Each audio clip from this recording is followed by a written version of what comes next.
So we made a pot of rice on the stove here, and it got to boiling, but it was boiling too much, and that it was spilling over the sides, even with cracking it a little bit. So we tried these thicker nuts here underneath the pot, and it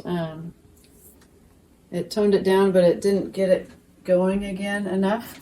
And so I found these smaller little eye bolts here and put those under the pot just so it's lifted a little bit, and that got it so it was started to simmer nicely again, and so that helped finish the rice off. So we're going to make two different types of flatbread. I'm going to do this one with white flour first, and I chose that because we have this in long-term storage. The white flour lasts the longest, basically, when you put it in long-term storage. So I want to make sure you know how to use it when the time comes. And then we're going to make a brown rice flour one. That's a gluten-free option. So with the white flour one, we're going to do this one first because it needs to kind of sit for 15 minutes before we roll it out. And I've been on an adventure in flatbread making this last week, trying a bunch of different kinds, some better than others. So we're going to do at least 4 cups of this.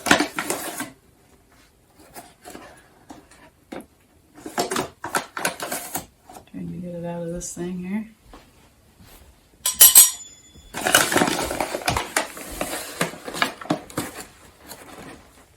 Try to keep these as simple as possible.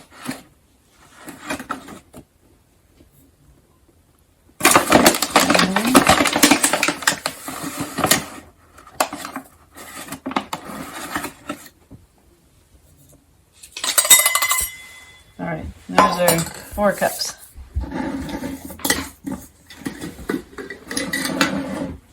This one has some baking powder in it. And 1 teaspoon.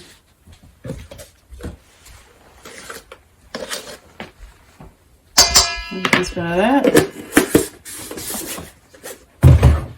And then a teaspoon of salt. Throw that in there. And just kind of put it in there a bit. And then we have some applesauce. We're going to use. This one's a 1/4 cup. So hopefully fill this thing up. There's a 1/4 cup. I'm actually using applesauce instead of oil. The original recipe called for oil, but we're trying to reduce our oil intake, so we use applesauce, and it worked fine when we tried this last. So we have 1 1/4 cups of warm water.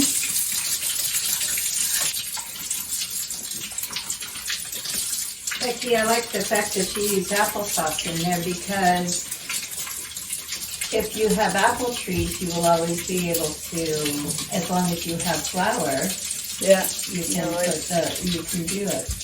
right, But you may not have the oil. The oil is hard to store. right, and it could go rancid Yep. and all that, so, yeah. All right. So here's our water. And I don't put it all in at first, but I think last time I actually needed more than what it called for. But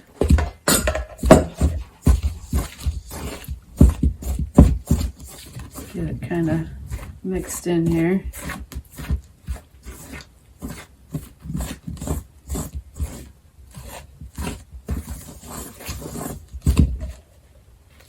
I'll put a line.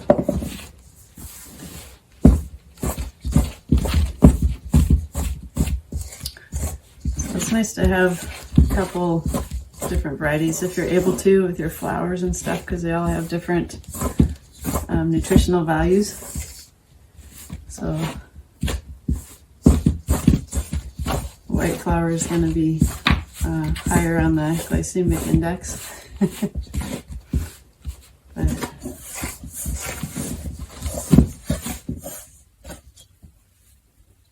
all right, at some point you just got to get in there.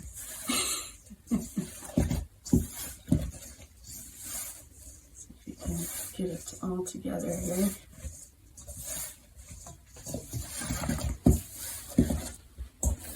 All right. Here now.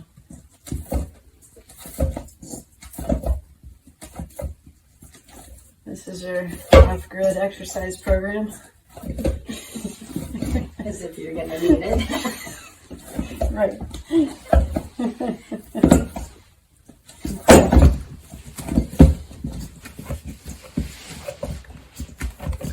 So we knead it around a little bit here. I think that's getting pretty good. What are you looking for as you're kneading? What is the texture? Yeah, just getting so it's pretty solid. And it's kind of stiffened up a little bit. I'm not a pro at this for sure, but It's the gluten. okay. So now we gotta let this sit for 15 minutes. And just kind of cover it up here. Stick that over here. So that one will be ready to go.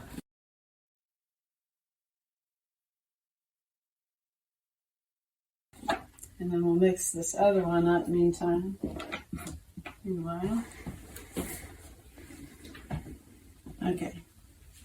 This one we'll double it. So it's going to be 1.5 cups of the brown rice flour. And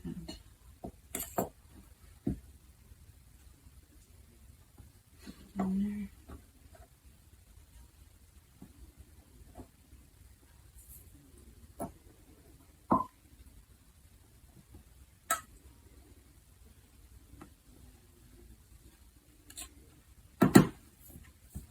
So about 1.5 cups there. And then this one calls for ground flaxseed. And we were talking earlier about what do you do if you don't have electricity to use your grinding appliances. And unless you have solar power that can manage one of these. Otherwise, I just look up quickly, like it might be good to get a coffee and spice grinder. That's a hand crank that you can grind things up with. Be nice for spices as well as maybe grinding up flaxseed if you have a supply of that on hand.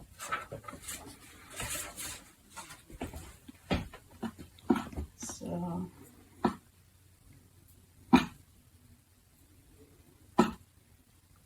remember the story of Laura Ingalls and her family grinding wheat berries to survive one bad winter to make bread. That was pretty amazing. They all kept taking turns. They kept that thing going all the time. It took a while to grind it down.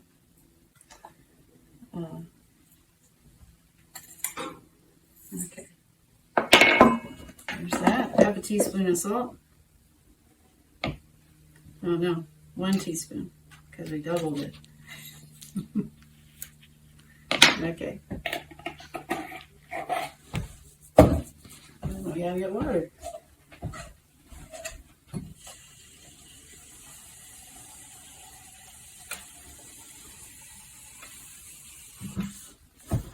A cup and a half of water, roughly.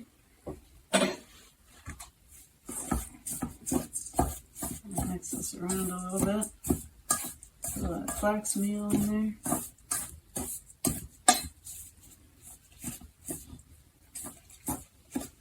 Yeah. So once we get it going, then we'll be able to roll it out immediately. It's a lot easier to mix up too. So I kind of held back on some water so I didn't overdo it by accident. And just get that stirred up here.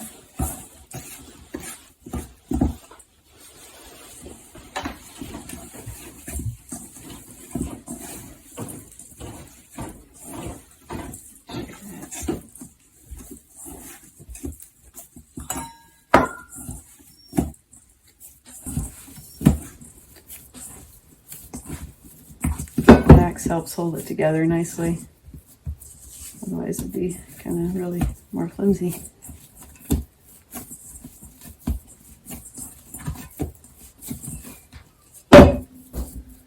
There it is.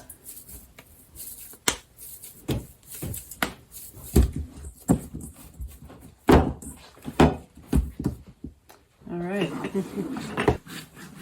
Yeah, some people are so allergic to gluten that if you use the same cutting board, the same knife, or sometimes even the same kitchen, it affects them. It's good to know. Yeah. So this is just some of the brown rice flour down there. So make sure not to use that if you have the gluten-free stuff.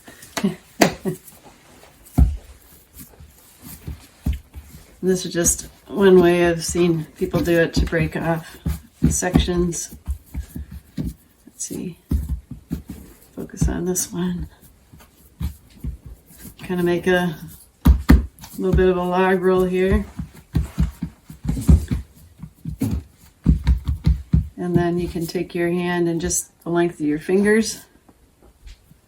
There's one roll. And there's another one. So we got 4 of those guys. And then you can ball it up here. There's a couple different ways to do this. I was just flattening it with this last time. There's a tortilla press you can use to flatten it out. And this is another way. I just put it between 2 of these Ziploc bags. And you grab this little cutting board and smush it down.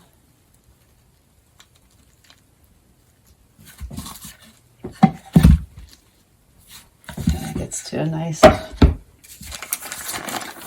iron pans that are pre-warmed. We put those on the stove before starting to put the flatbread together. And this one's pre-seasoned with coconut oil, so that helps this won't stick that way. We'll start on that one. Just laying that down. And then all it needs is a minute or two. You want to watch it, Kaya? Got some flour on it. But Okay.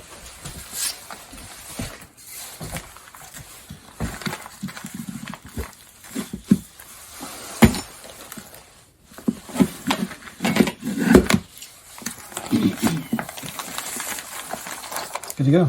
Good to go. One step smash.